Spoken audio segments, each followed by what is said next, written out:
رسول الکریم اما بعد فاعوذ باللہ من الشیطان الرجیم بسم اللہ الرحمن الرحیم ولا ترکنوا الی الذین ظلموا فتمسکم النار وما لکم من دون اللہ من اولیاء ثم لا تنصرون وقال رسول اللہ صلی اللہ علیہ وسلم اتقی دعوت المظلوم فإنہ لیس بینہ وبین اللہ حجاب۔ سب سے پہلے تو آپ تمام حضرات کو میری طرف سے اور میرے متعلقین اور میرے ادارے کی طرف سے بہت بہت عید مبارک۔ اللہ تعالیٰ آپ کے ہمارے رمضان شریف کے روزے تراویح جو اعتکاف میں بیٹھے اللہ ان کا اعتکاف اور تمام تر عبادات اللہ تعالیٰ قبول فرمائے۔ ہم تو یہاں خوشیاں منا رہے ہیں اور اس وقت فلسطین کے اندر ایک آگ لگی ہوئی ہے، اور عید سے پہلے بھی اور عید کے دنوں میں بھی فلسطین کے اندر مسلمانوں کے خلاف ایک آگ بھڑک رہی تھی، اور اسرائیلیوں نے عید سے 2 دن پہلے بھی مسلمانوں کے اوپر اسٹریٹ فائرنگ کی تراویح کے دوران اور عید کے دن بھی ان کے اوپر بم برسایا اور ظلم و ستم کیا، اور بہت زیادہ غزہ کے مسلمانوں پر ظلم ہوا جو آپ حضرات دیکھ رہے ہیں۔ ہم فلسطین کے مسلمانوں کے حق میں دعا بھی کرتے ہیں کہ اللہ تعالیٰ ان کو اس ظلم سے رہائی عطا فرمائے، اور اللہ ان کی غیب سے مدد فرمائے، اور اسرائیل کے اللہ ٹکڑے ٹکڑے فرمائے، اور اسرائیل اور اس جیسی طاغوتی طاقتوں کو اللہ تعالیٰ اپنی قدرت سے تس نس فرمائے۔ بنیادی بات جو آج میں کرنا چاہتا ہوں وہ یہ کہ فلسطین کے اندر جو یہ ظلم ہو رہا ہے یہ آج پہلی دفعہ نہیں ہوا، یہ جب سے میں نے ہوش سنبھالا ہے نا، جس زمانے میں یاسر عرفات ان کا ہوا کرتا تھا بڑا، جب سے میں نے وہ سنبھالا ہے میں تو یہی دیکھ رہا ہوں کہ فلسطین اور کشمیر پہ کیا ہو رہا ہے؟ ظلم ہو رہا ہے۔ تو ہمارے حکمران کیا کرتے ہیں کہ جب ظلم ہوتا ہے نا تو ایک بیان جاری کر دیتے، کیا کرتے ہیں؟ ہمدردی کا، اور وہ سمجھتے ہیں کہ شاید ہمدردی کا بیان دینے کے بعد کام کیا ہو گیا؟ ختم ہو گیا۔ تو میرے بھائی ہمدردی کا بیان دینا اچھی بات ہے، لیکن ہمدردی کا بیان دینے سے ظلم ختم نہیں ہوگا۔ کیا ماؤں کے ساتھ جو زیادتی ہو رہی ہے، بم جو برسائے جا رہے ہیں، بیت المقدس میں جو فائرنگ ہو رہی ہے، نماز پڑھنی نہیں دی جا رہی، فلسطین کے مسلمانوں کو جو مارا جا رہا ہے اور بیویوں کو بیوہ کیا جا رہا ہے، مردوں کو شہید کیا جا رہا ہے، کشمیر کے اندر ظلم ہو رہا ہے، اور کیا ظلم و ستم ہندوستان نے پچھلے سال کیا اور کر رہا ہے سب کے سامنے ہے۔ یہ ظلم و ستم چاہے فلسطین میں ہو چاہے کشمیر میں ہو، یہ لگا دے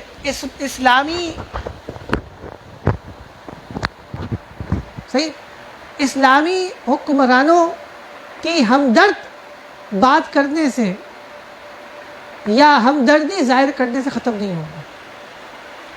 دیکھیں بیان دینا تو میرا کام ہے، آپ کا کام ہے، کیونکہ ہم مجبور ہیں۔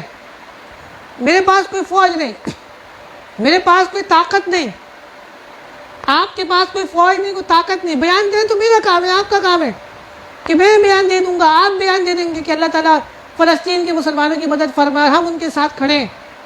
لیکن ریاست کا کام بیان دینا نہیں ہوتا۔ کیا ریاست کا کام بیان دینا نہیں ہے؟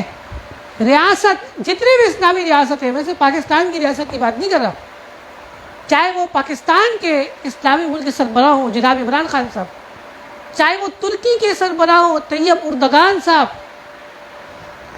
چاہے بنگلہ دیش کی حکومت کے سربراہان ہوں،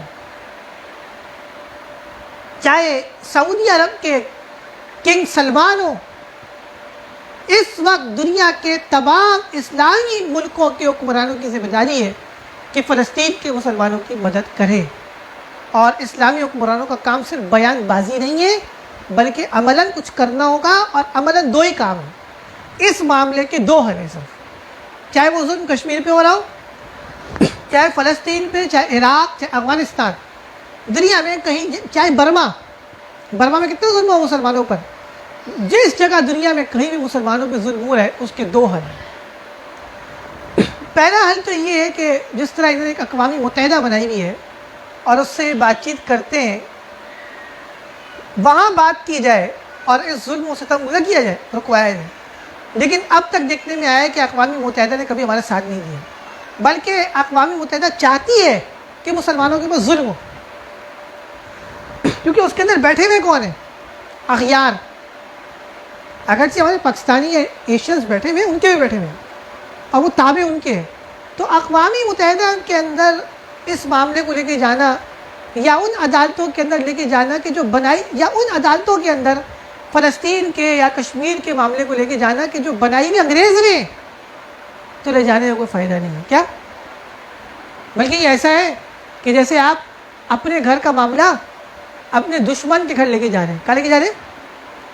اپنے گھر کا معاملہ اپنے دشمن سے فیصلہ کرانے جا رہے ہیں، تو کبھی وہ آپ کے حق میں فیصلہ نہیں کرے گا. اور یہی ہوا کہ آج تک اقوام متحدہ نے مسلمانوں کا ساتھ نہیں دیا اور نہ وہ دے گی.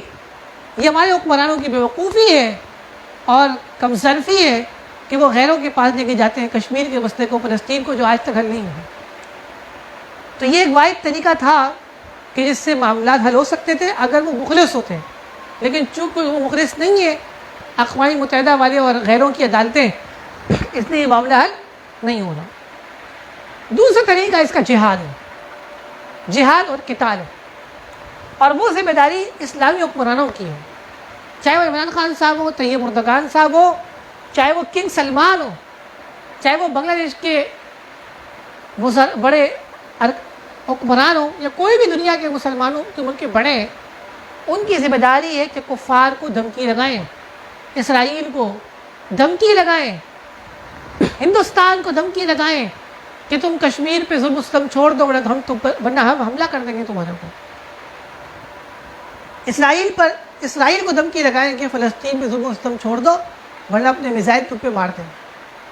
اور اگر واقعتاً اسرائیل یا ہندوستان ظلم و ستم فلسطین پہ اور کشمیر پہ اور دیگر مسلمانوں پہ ختم نہیں کرتا، تو ایک اسلامی ریاست کے آرمی چیف کی ذمہ داری ہے کہ وہ فوج کو لے کر حملہ کر دے.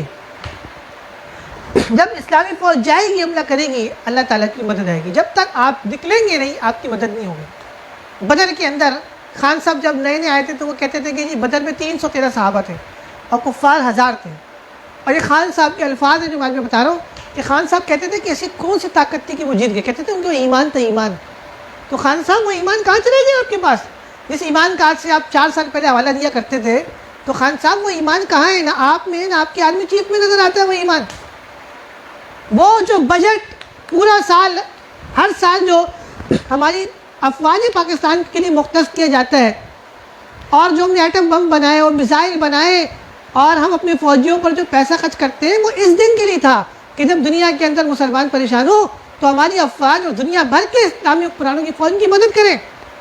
اور یہ خطاب صرف پاکستان کو نہیں ہے، طیب اردگان کو بھی ہے، کنگ سلمان کو بھی ہے کہ آپ لوگ جو ہر سال سالانہ بجٹ مقرر کرتے ہیں افواج کے لیے، وہ بجٹ اس دن کے لیے تھا کہ جب مسلمانوں پہ ظلم ہو تو آپ اپنی افواج بھیجیں اور مسلمان ماؤں، بیٹیوں کو، بہنوں کو، بھائیوں کو ظلم و ستم سے رہائی دلائیں.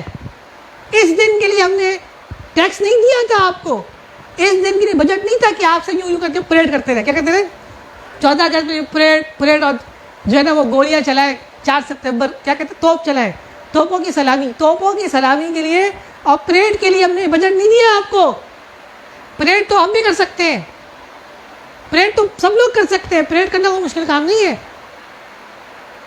پریڈ اس وقت اچھی لگتی ہے کہ جب اسلامی فوج مظلوم مسلمان بہنوں کو، بھائیوں کو بچا لے. آپ کی اس پریڈ کا کوئی فائدہ نہیں معذرت کے ساتھ کہ جب کشمیر میں مسلمان مر رہے ہو، ظلم ہو رہا ہو، ان کا رمضان عید خراب ہو، فلسطین کے مسلمان تراویح پڑھ رہے ہو، ان کو فائرنگ ہو رہی ہے، ان کے اوپر عید میں گولہ باری ہو رہی ہے، جان بوجھ کر پلاننگ کے طور پر رمضان اور عید میں اس لیے کیا گیا تاکہ مسلمانوں کو ان کی خوشیاں خراب کی جائیں. تو صرف پاکستان نہیں، ہمیں دنیا بھر کے اسلامی ملکوں کی فوج کی پریڈ کی کوئی ضرورت نہیں ہے جب تک ان کے اندر یہ ایمان نہ پیدا ہو کہ ہم نے اپنے بھائیوں کو بچانا ہے. تو میں تو یہی کہتا ہوں کہ اسلامی ملک اتحاد کریں اور اپنی افواج نکال دیں اور یہاں سے میزائل کا بٹن دبائیں اور دیکھیں وہ کفار کے تس ہو جاتے ہیں. آپ نہیں پریشان ہوگی، یہاں سے ہم بٹن دبائیں گے وہ بھی دبا دیں گے اور غیر کوئی کچھ نہیں ہوگا. اللہ بہت بڑا ہے، انشاءاللہ ان کی بم پھٹیں گے نہیں. اللہ تعالیٰ بہت بڑا ہے، غیور غیرتی ہے. اب ہمت تو کریں. صرف یہ تھوڑی تنخواہ جاؤ آپ فیسلٹیز لیتے رہے کہ جنرل کرنل صرف گھروں میں بیٹھے رہے اور مورچوں پہ جائے تو عزت سے بیٹھے. کبھی لڑنا بھی پڑتا ہے. ہم نے اتنی فوج بنا لی اسلامی ملکوں نے. وہ ایک محمد بن قاسم تھا، سندھ کے اندر راجہ دائر نے مسلمان عورتوں کے سروں کے اوپر سے صرف دوپٹہ اتارا تھا. کیا اتارا تھا؟ صرف دوپٹہ. اور محمد بن قاسم فوج لے کے نکلے تھے اور راجہ زہر کو قتل کیا اور صرف فتح کر لیا. کیا کر لیا؟ تو اگر میں سمجھتا ہوں کہ اسلامی فوج اگر کشمیر کو صرف بچانے کے لیے نکلے تو صرف کشمیر نہیں ہمارے ہاتھ آئے گا انشاءاللہ. کشمیر، ہندوستان، دلی اور پورا ہندوستان پتہ ہو جائے گا انشاءاللہ. پورے بڑے صغیر ہمارے ہاتھ میں ہو انشاءاللہ. اگر اسلامی فوج نکلتی ہے فلسطین کو بچانے کے انشاءاللہ پورا فلسطین ہمارے ہاتھ میں ہو. اسرائیل ویسے ڈوب جائے گا. کفار کے اندر لڑنے وڑنے کی طاقت نہیں ہے کیونکہ ان کو ایمان نہیں ہے، دنیا سے محبت کرتے ہیں اور مومن اور یہ موت سے ڈرتے ہیں اور یہ چاہتے ہیں کہ ہم اس دنیا میں رہیں. قرآن کہتا ہے یہود کے بارے میں اللہ تعالیٰ فرماتے ہیں کہ یود احدہم لو یعمر الف سنہ. یہودیوں میں ہر آدمی کی یہ خواہش ہے کہ اس کو 1000 سال عمر دے دی جائے. کتنی؟ یہ تو دنیا میں رہنا پسند کرتے ہیں. مسلمان اس لیے لڑتا ہے کہ وہ موت سے ڈرتا نہیں، وہ اللہ سے ڈرتا ہے. اس کو پتہ ہے اگر شہید، اگر مرا تو شہید جنتی انشاءاللہ، اگر بچ گیا تو غازی ہو جاؤں گا. تو اس لیے ایسے بیان بائی سے کام نہیں ہوگا کہ جی ہم کشمیر کے ساتھ کھڑے ہیں، ہم فلسطین کے ساتھ کھڑے. اس سے کچھ بھی نہیں ہوگا. آپ نے جو فوج تیار کی اب اس فوج کو میدان میں اتاریں، فلسطین میں بھی اور کشمیر میں بھی. دیکھیں آپ تماشا کیسے یہ علاقے فتح ہوں گے اور کیسے یہاں کے لوگوں کی آپ کو دعائیں ملیں گی اور وہ مسلمان بھائی بہن آپ کو دعائیں دیں گے. اب پریڈ کرنے سے کام نہیں چلے گا. تو مجھ سے درخواست کی گئی تھی کہ اس پہ بیان کرے، اور بیان تو بہت دنیا کر رہی ہے اور بیان سے کیا ہوگا. اصل بات یہ ہے کہ اسلامی حکمرانوں کو حل بتایا ہے. تو جو حل قرآن و سنت کی روشنی میں ذہن میں تھا وہ میں نے آپ کو بتا دیا. اللہ تعالیٰ فلسطین کے مسلمانوں کی، کشمیر کے مسلمانوں کی، اور جہاں کہیں مسلمانوں پر ظلم اللہ مدد فرمائے. بیت المقدس کو اللہ رہائی نصیب فرمائے اور ہم مسلمانوں کی بھرپور اللہ اپنے فضل سے مدد فرمائے. الحمدللہ رب العالمین والعاقبۃ للمتقین. اللہم صلی وسلم علی النبی وبارک وسلم علیہ. اللہ تعالیٰ بیت المقدس کو رہائی نصیب فرمائے. فلسطین کے مظلوم مسلمانوں کی اللہ مدد فرمائے. اسرائیل کے اللہ ٹکڑے ٹکڑے فرمائے اور اس کیسی طاغوتی طاقتیں جو فلسطین کے خلاف ہے اللہ سب کو تباہ و برباد کرے. فلسطین کے مظلوم مسلمانوں کی مدد فرمائے. اللہ کشمیر کے مسلمانوں کی مدد فرمائے اور کافروں کو اللہ مغلوب کرے.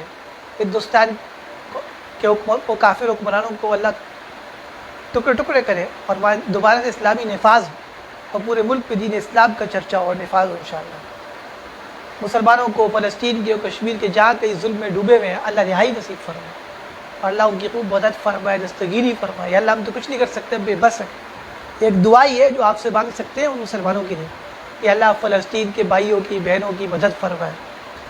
ان پہ بہت زیادہ ظلم و ستم ہو رہا ہے. کشمیر کے مسلمانوں کی مدد فرمائے. دنیا میں جہاں کئی مسلمانوں پہ ظلم ہو رہا ہے یا اللہ ہم مدد فرمائے، نصرت فرمائے. وہ بھی انسان ہیں ان اور مسلمان ہیں، ان کے بھی ہماری حقوق ہیں، حقوق ہیں. اللہ اب ان کی مدد فرمائے، نصرت فرمائے. ہم کمزور عاجز ہیں، صرف دعا کر سکتے ہیں. ہمارے حکمرانوں کو غیرت نصیب فرمائے، سب کچھ کر سکتے لیکن نہیں کرتے، کہ وہ جائے اور ان کی مدد کرے. خدا مسلمانوں کی مدد فرمائے. صلی اللہ علیہ وسلم.